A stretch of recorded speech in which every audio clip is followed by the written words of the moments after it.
Join me as we learn Chumash for Friday Parshas Boy, which is chapter 12, verse 29. In yesterday's Torah reading, we read where Moshe and Aaron told the Jewish people the commandments that God told them in preparation for the Paschal offering and what they need to do, and how the Jewish people went to prepare and get ready in following God's command. Today, we go back to see what's happening on the Egyptian side as the plague of the firstborn begins. Verse 29. And it was exactly as midnight struck, on the 15th of Nisan, and God struck down every firstborn of Egypt, from the firstborn of Pharaoh sitting on the throne, until the firstborn of the prisoners in the dungeon, that were in the dungeon, and all firstborn animals. And Rashi says, Vashem, Kol Mokim Shenemer Vashem, every time it says Vashem and God, Hu Beistinai, him and the heavenly tribunal. Shavav Loshen Tesefes. The Vav is always adding something, like Ploini Uploini, Mr. and so and so. Hika Kol Bechar, every firstborn, Af Shel Uma Cheres, Vuhu Be'ert Be'mitzrayim. From here, every firstborn, even any other person, any nation, any other nation that was in Egypt was also struck by the firstborn, by the plague. Pari, af pari b'chorei. What does it mean from the firstborn of Pharaoh? That Pharaoh himself was a firstborn. He was the only one that remained alive from all the firstborns. And that's why it says before, because of this I allowed you to live, that God should be able to show off and show him his strength. And therefore, he also stayed later on by the Yam Suf, by the Sea of Reeds, that he should be able to see the splitting of the sea and the destruction of Egypt.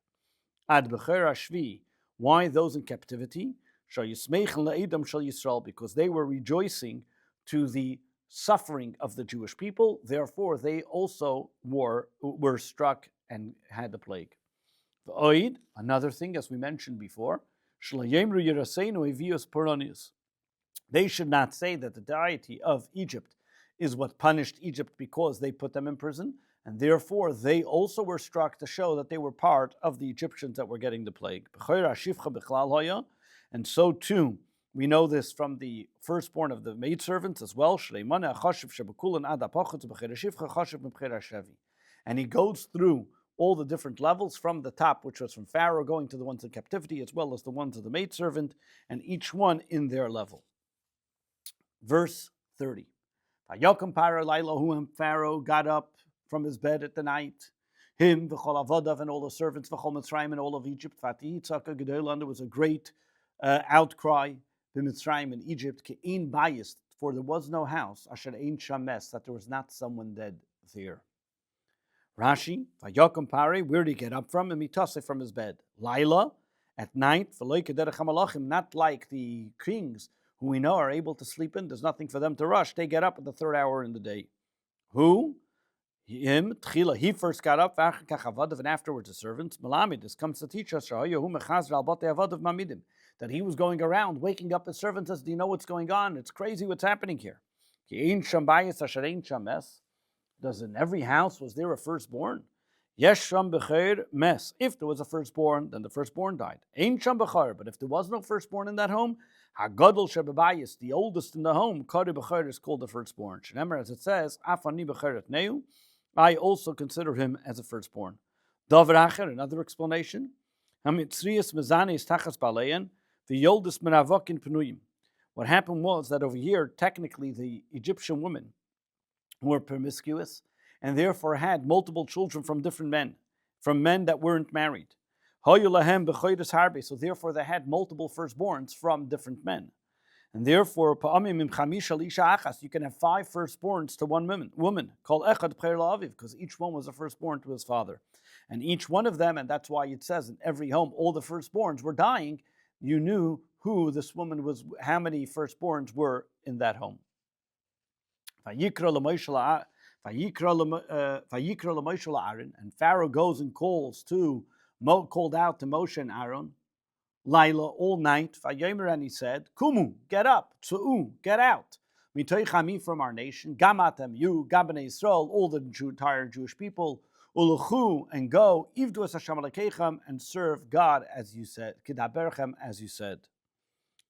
Vayikra l'Moshe Aaron Laila, Rashi says, Magid, it comes to tell us, that Rashi was going around, looking around.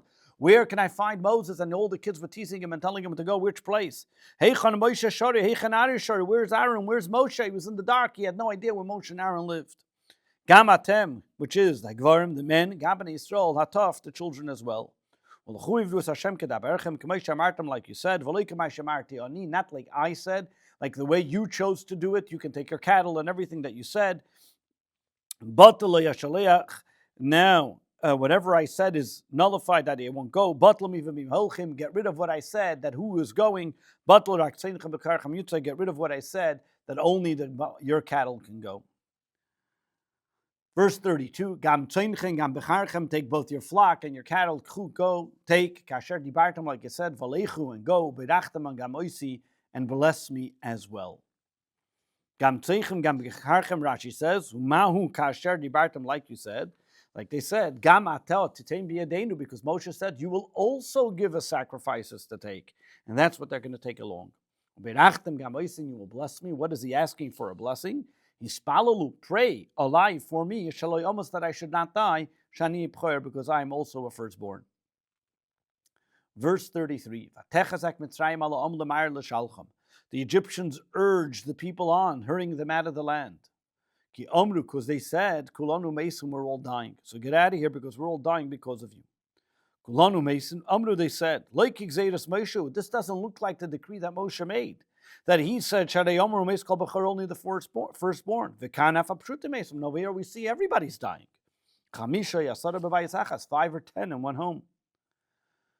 34. And the people took their dough. Terem yechmatz, before it became leavened. Their leftover food was wrapped in their clothes, al shichmam, on their shoulders. Rashi, Terem Yechmat, the Egyptians did not allow them. They were pushing them to go out before it would even rise, and therefore it did not rise. Misharisam, what does Misharisam mean? Sheyore matzu amora, the leftovers of their matzu amora that they had from the night before. Al shichmam, afal pisha behemas harbe alichumem, even though they had so many cattle that was with them that were able to carry their stuff, but bechabim hayu es mitzvah, they loved the mitzvah that they made the matzah, and therefore they carried it on their shoulders. Uvnei Yisrael also kedvar Moshe, and the Jewish people followed exactly what Moshe said. And they borrowed and they requested silver and golden utensils and clothing from the Egyptians. Rashi, Kidvar Moshe, like Moshe said, that Moshe told them previously in Egypt, that each one should ask from his friend. Usmalis, and clothing, even the clothing was more important than the gold and silver. The one that's stated later in the verse is the one that's more important. And God granted them favor in the eyes of the Egyptians. And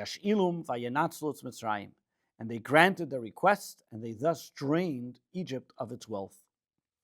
Even the things that they did not ask, they gave.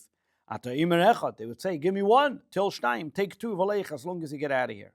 The word vayinatzlu means v'reikinu. Doesn't mean literally that they saved, but it means that they emptied them out of what they had. Verse 37. And the Jewish people traveled from Ramses towards Sukkos. How many people were there? There was about 600,000 men on foot. Levad mitaf, that's besides counting women and children under 20. Rashi, Miramses Sukkesa, Me'ev Esser Mil, it was 120 mil. Bo Sham Lefisha, the Jewish people got there in a short time. Shenemer, as it says, and I will gather you on the wings of an eagle. This means that they took them very quickly. Hagvarim, that means besides children, counting males, Ben Esrim V'mayla, 20 years and up. Verse 38. The Gam Erev Rav Ola Itam. Moreover, a mixed multitude, which we would call the Erev Rav, also came up with them. The Tzainu Vakar, cattle and sheep, Mikne Kavid Miyoid, a great deal of livestock. 38. Erev Rav, what does it mean, Erev Rav? Ta'aruvis, a mixture of Umei Shalgerim of different nations that converted and wanted to join the Jewish people as they left Egypt. Verse 39. Vayoifu es habatzek, and they bake the dough. Asher etziu mitzrayim, that they took out of Mitzrayim. What kind of dough is this? Ugeis matzes, cakes of matzah, kilei chometz, it is not leavened. Ki gershim mitzrayim, why didn't it become leavened? Because they were chased out of Egypt. V'lo yochlu lismameya, and they did not have enough time, and they could not delay. V'gam tzeda lo yasu lahem, and also they did not have any time to prepare any provisions for themselves as they left Egypt. Uges matzahs. Uges means charara shel matzah, a cake which is flat, which is baked on top of coals in the oven. Batzek shel hechmitz, a dough that has not become leavened. Kari matzah is called matzah. V'gam tzeda lo yasu lahem. So Rashi tells us they did not prepare any provisions al derech for the way. Umagid, it tells us, Shivchan shel Yisrael, the praiseworthy of the Jews. Shali Amru, they did not say, but how are we going to go out to a desert and we don't have any food? But they say that there's no provisions. Elaminu, they believed in God. V'holchu, when they went. V'hushim efurish begabalah. This is what the prophets tell us in Jeremiah. I remember that first love that God talks about that he had for the Jewish people, that they were so in love with God that they just followed him into the desert without knowing what was going to happen, how they're going to be provided for. Maschar, what was the reward that God gave them this? Therefore the verse continues there in Jeremiah, says, Kodesh Yisrael Hashem, because of that the Jewish people are considered sanctified and holy by God because of the love that we have for God. Verse 40. U'moishav b'nei Yisrael asher yashvu Mitzrayim, and the total length of time that the Jews lived in Egypt, shloishim shana v'arba me'ah shana, 430 years. How we get to the calculation of 430 years is exactly what Rashi is going to tell us. Asher yashvu b'Mitzrayim, achar she'ar yeshivas lam, after all the other places they settled, sheyashvu b'geidim b'eretz lo lahem, that they were in other places that were not theirs, shloishim shana v'arba me'ah shana, was 130 years total. Now, how are we counting 130 years? So Rashi tells us as follows. From when Yitzchak was born until now, until they left Egypt, it was 400 years. From the time that the children were born to Abraham, already at that time, it came about the promise that God said, your children will be a stranger. Was 30 years from the time when that decree was made. Bein Apsarim, that means the covenant that was made between the pieces when God told them that your children are going to be slaves. 30 years later, Yitzchak was born. So from 400 years from when Yitzchak was born, counting those 30 years, is a total of 430 years. Now Rashi proves that the Jews, how they were in Egypt, this count, and it says as follows. It's impossible to say that they were just in the land of Egypt for 430 years. And you have to take into the tally from the time when God made that calculation. Sharei, because Kahas, the son of Levi, he was from the people Menabayim and Yaakov. He came from with Yaakov. So Tzevach HaShoiv, now they'll make a calculation.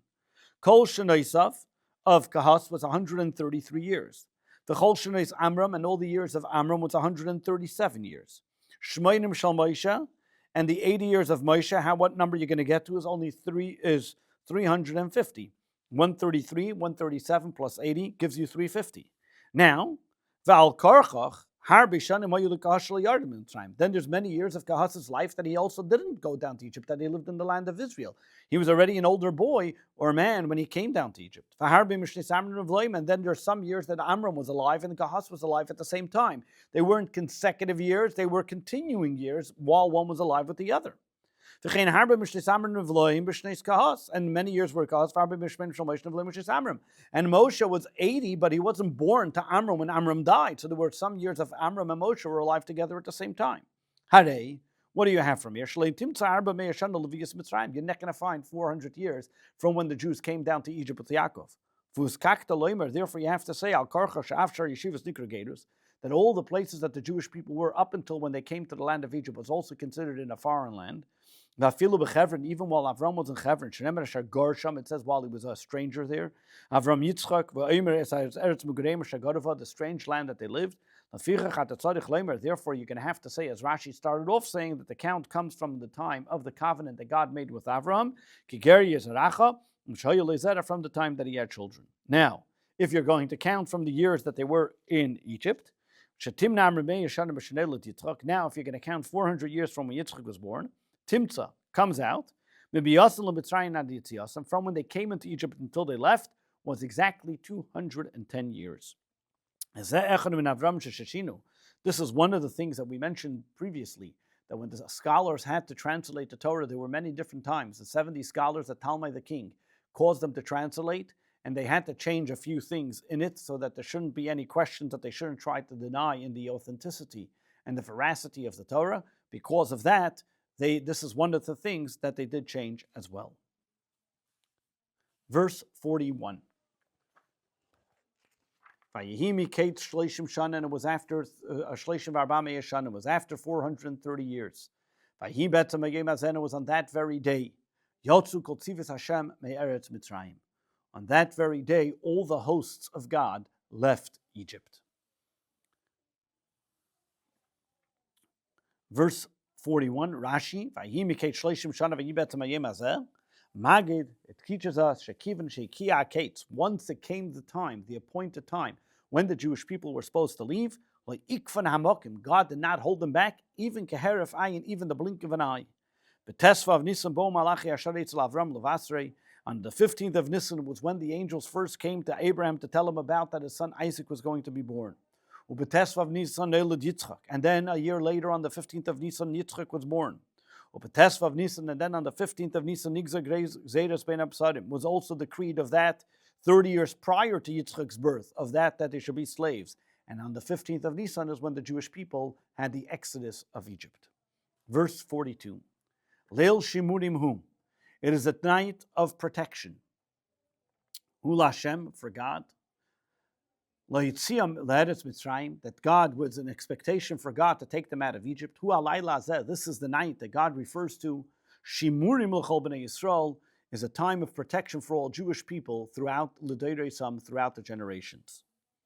Leil Shimurim, what does it mean, a night of protection? God was waiting and looking forward to this day, to keep his promise, to take them out of Egypt. As we find, the same terminology that Yaakov was awaiting uses the word Shamar.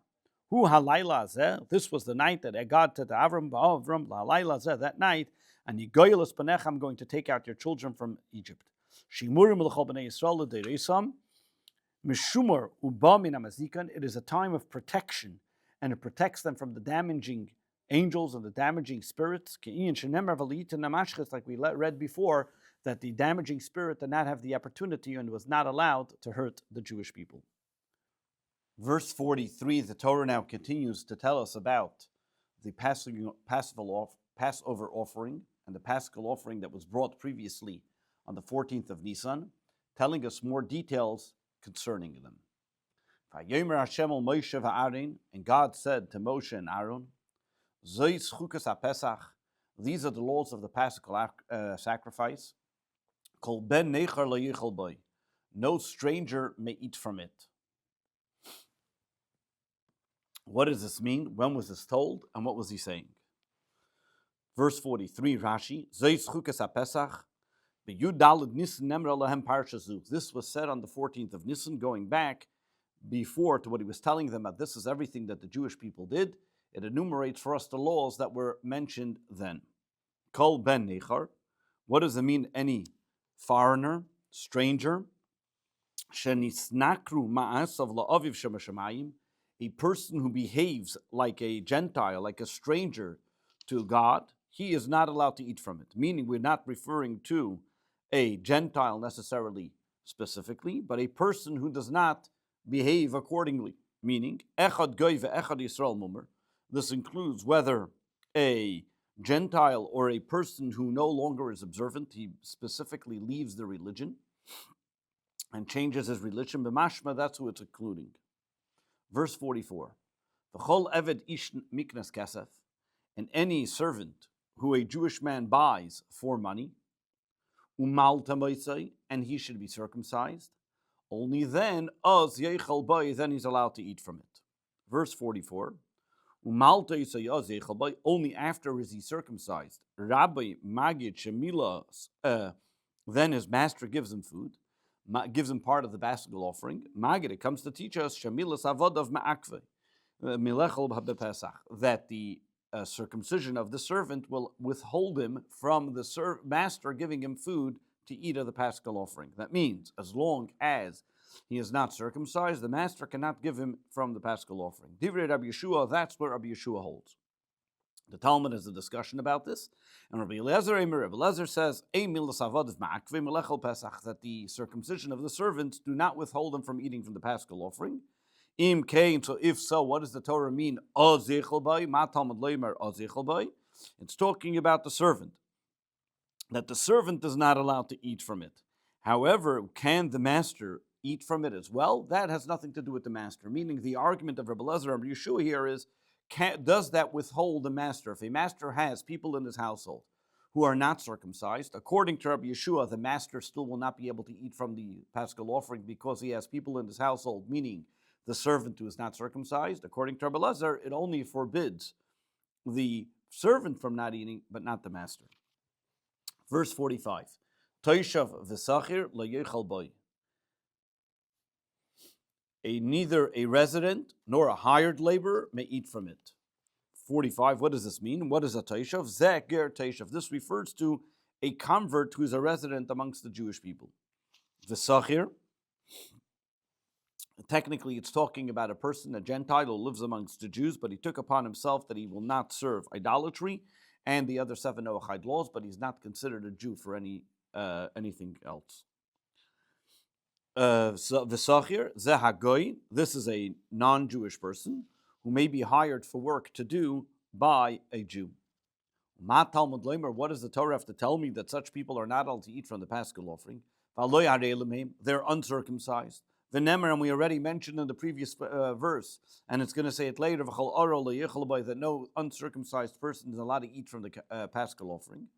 Ella, this is referring to there were nations of the world that did circumcise themselves, and even today there are many people that circumcise themselves. So one may say, well, the very fact that the person is circumcised, that should allow him to eat from the paschal offering.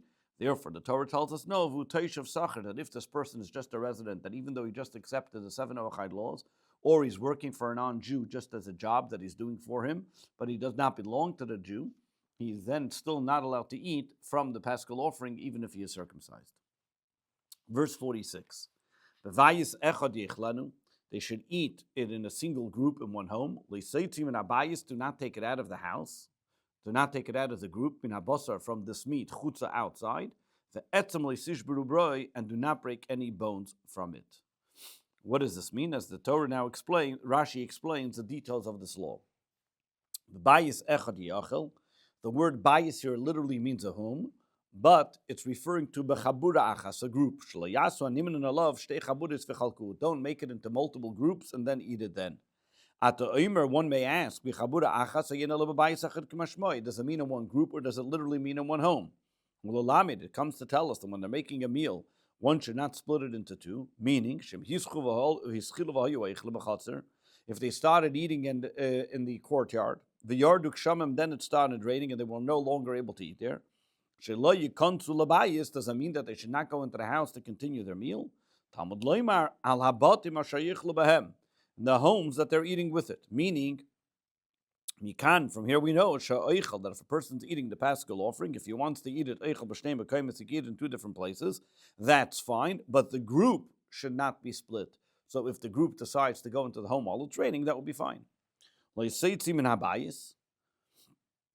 Also over here, it doesn't mean literally home. Mina chabura, do not take the meat out from one group and go join another group. What does it mean the bone should not be broken? We're talking about a bone that has on it. If the bone has on it a kazayis, which is approximately 1 ounce that's still on the bone of meat, Yeshpe mishum shviras etzem, then there is a problem, then you do have the prohibition of breaking the bone. Einal of kazayis, but if it does not have any meat on the bone, oy moyach, or it does not have any marrow, ein by mishum shviras etzem, then there's no concern of a person worrying about breaking the bone. The breaking of the bone has to do with something that can be edible on the bone.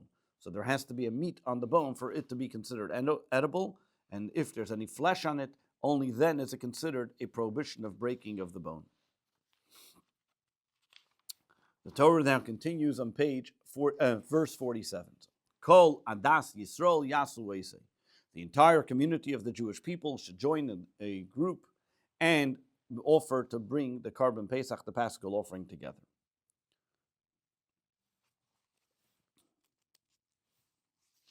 Rashi, Kol Adas Yisrael, verse 47, Loma Nemar, why does it say, why does the Torah have to tell us again that all the Jewish people are obligated to do it? Is because when it talks about the Paschal offering, when it was brought in Egypt, that it was one lamb for each household, that it was counted according to the families. I would have thought that Pesach did is so too for the future generations, it should go specifically according to the families. Therefore, the Torah comes to tell us that the entire Jewish community can do it, meaning everybody is equal and you can pick who you want to be able to be part of your family and make it the Paschal offering. Verse 48. When a convert lives amongst you, and he will then make a Paschal offering for God, first he will have to be circumcised for every male, and only then will he be able to bring the offering. Then he will be just like the native of the land, and the Torah tells us again, no uncircumcised person may eat from the Paschal offering. Verse 48, Rashi, I would think that any person that converts even throughout the year, he shouldn't wait until the holiday of Pesach. He should do it right away because he missed out previously. Just like this would be something that would be part of his conversion. Talmud Loimar, therefore the Torah tells us he's like the native of the land. Ma Ezrach, just like a regular Jew native would make it on the 14th of Nisan. Afger Barbas, or so too, he does it together with the rest of the Jews on the 14th of Nisan, not on his own time. No uncircumcised person is allowed to eat from the Paschal offering. This comes to include as there's a law that's pertaining if a person who's not circumcised for the very fact that if 2 of his brothers died from circumcision, then according to Jewish law, he does not become circumcised, as we are concerned that he may die from it as well. Therefore, this person now is not circumcised, so he is not allowed to eat from the Paschal offering. Though he may not be considered a person who denies, meaning he does not against the concept of circumcision, and the only reason why he is not circumcising himself is only because the Torah mandates, and it's considered a oinus, which means an accident. It's not something which he wanted. It's a circumstance he's not able to. And this cannot be learned from the previous time where it says a stranger will not eat from it, talking about a person who specifically has no interest in following the commandments and therefore has converted to other religions of some sort. Therefore, the Torah over here tells us that a person who is circumcised, even a person who is uncircumcised, not by choice, but because this was a mandated law for him, that means he is forced into this situation, still in all, he cannot eat from the Paschal offering. Verse 49. It is one law that should be for the native and for the convert that lives amongst you. Torah achas, meaning lahashvis agerla ezrach aflishar mitzvahs b'Torah, to tell us that the convert and the native and the regular Jew who is not a convert are all equal when it comes to the mitzvahs of the Torah. And this teaches us not only for the mitzvah of the Paschal offering, but for every mitzvah of the Torah. Once a person converts, he becomes like a regular Jew, like anybody else. Verse 50, Vayasu kol b'nei Yisrael kasher tziva Hashem es Moshe es Aaron kein asu. And all the Israelites did just as God instructed Moshe and Aaron. That's exactly what they did. As we mentioned, Moshe and Aaron did it themselves, and as well, everybody else did it without omitting any single detail from it. Verse 51, By this time already the Egyptians, some of them may have started having second thoughts, but nonetheless the Torah tells us it was on that very same day that the Egyptians they even tried to stop the Jewish people, but the Hoitzi Hashem es Bnei Yisrael, that God took the Jewish people, the Israelites, Me'eretz Mitzrayim, out of Egypt, Al Tzivaisam, with all their hosts. This concludes the sixth Torah reading for Parshas Bo.